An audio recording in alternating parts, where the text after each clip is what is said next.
राधिका की जिंदगी में आया बहुत बड़ा मुसीबत और दिव्यम किया अपने प्यार के इजहार। दूसरी तरफ राधिका है कुछ दिनों के मेहमान। जी हाँ दोस्तों, सीरियल मराठी सुनर में आने वाला वो कमेंट एक बेहद शानदार होने वाला है। जब राधिका ने वह रिपोर्ट लेकर बीच बाजार में पागल जैसे घूम रही थी और डॉक्टर जो बोले थे यह बात सोच सोच कर और घबरा रही थी, तभी दिव्यम ड्राइवर आता है और राधिका को देखकर बोलता है कि मैडम आप कहाँ घूम रही हो, दिव्यम जी आपको कहाँ कहाँ नहीं ढूंढ रहे हैं। और राधिका को लेकर वो अपने कार में बैठा है घर चल जाता है और राधिका घर के अंदर जा रही थी, तभी उसका पैर में ठोकर लग जाता है और वो रिपोर्ट गिर जाता है। तभी सुजाता आती है और वो रिपोर्ट उठा लेती है, बोलती है कि ये तो मेडिकल का रिपोर्ट है, तो इसमें क्या लिखा है मुझे कुछ समझ में नहीं आता है, तुम बताओ। तो राधिका उनको सारे बात बताती है कि डॉक्टर ऐसे ऐसे बोल रही थी कि तुम्हारा दिल कमजोर हो गया है और वो कुछ दिन धड़केगा, उसके बाद बन जाएगा और तुम कुछ ही दिन को मेहमान हो। यह बात सुनकर सुजाता बहुत घबरा जाती है, बोलती है कि यह बात दिव्यम से तुम बिल्कुल भी नहीं कहना, नहीं तो ये बहुत ज्यादा परेशान हो जाएगा। राधिका थोड़ा घबरा जाती है, बोलती है कि ठीक है माँ जी, मैं किसी से नहीं कहूंगी। फिर दिव्यम आता है, बोलता है कि माँ आप कहीं राधिका को देखी, तो अभी दिव्यम राधिका को देख लेता है, बोलता है कि तुम कहाँ चली जाती हो बिन बताए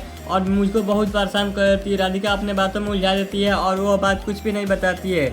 दिव्यम उसको कमरे में अपने ले जाते हैं, आंख बंद कराते हैं, बोलता है कि जब तक मैं नहीं कहूँगा तब तक तुम आंख मत खोलना। और जैसे ही राधिका आंख खोलती है तो बहुत ज़्यादा खुश हो जाती है, क्योंकि दिव्यम उस कमरे का बहुत ज़्यादा सजा दिए थे और एक रिंग लेकर प्रपोज भी कर देते हैं और राधिका को वो रिंग पहना देते हैं। फिर राधिका को वह बात याद आने लगता है, डॉक्टर वाला थोड़ा उदास हो जाती है। दिव्यम और राधिका मिलकर केक काट देते हैं और जब राधिका केक खिलाती है दिव्यम को, तो राधिका का हाथ कांपने लगता है। दिव्यम को समझ में आता है कि इसको कमजोरी हो गई है, इसीलिए इसका हाथ कांप रहे हैं। सुबह सारे लोग भोलेनाथ के शिवलिंग की पूजा करते हैं और दादी बोलती है कि भोलेनाथ के शिवलिंग की पूजा राधिका ही जल चढ़ाएगी। राधिका जब जल लेकर जाती है तो उसके हाथ से जल गिर जाता है, तभी दादी बहुत ज़्यादा गुस्सा होती है, बोलती है कि तुम कितना बड़ा अपशगुन कर दी। दिव्यम सारे लोग को समझाता है कि राधिका का भी तबीयत खराब है, तभी उसका हाथ से बिछिल गया होगा। सुजाता और राधिका डीएनए चेक करा कर आती है, तब तक दादी बोलती है कि तुम लोग कहाँ गई थी। तभी सुजाता बोलती है कि मैं पार्लर गई थी और अपने बातों में उलझा जाती है। दिव्यम भी आता है, बोलता है कि सास बहू में बहुत ज्यादा पटरी खा रही है और राधिका भोलेनाथ से प्रार्थना करती है कि आज मेरा रिपोर्ट आने वाला है, आप संभाल लीजिएगा। तभी वह रिपोर्ट आता है और वह रिपोर्ट को देखकर राधिका का होश उड़ जाता है, क्योंकि वह सेम रिपोर्ट होता है और राधिका बहुत रोने लगती है। सुजाता आकर बोलती है कि क्या हुआ, रिपोर्ट आ गया। तभी राधिका बोलती है कि हाँ रिपोर्ट आ गया माँ जी, और वो सेम ही रिपोर्ट है। राधिका बहुत ज़्यादा रो रही थी, इसीलिए सुजाता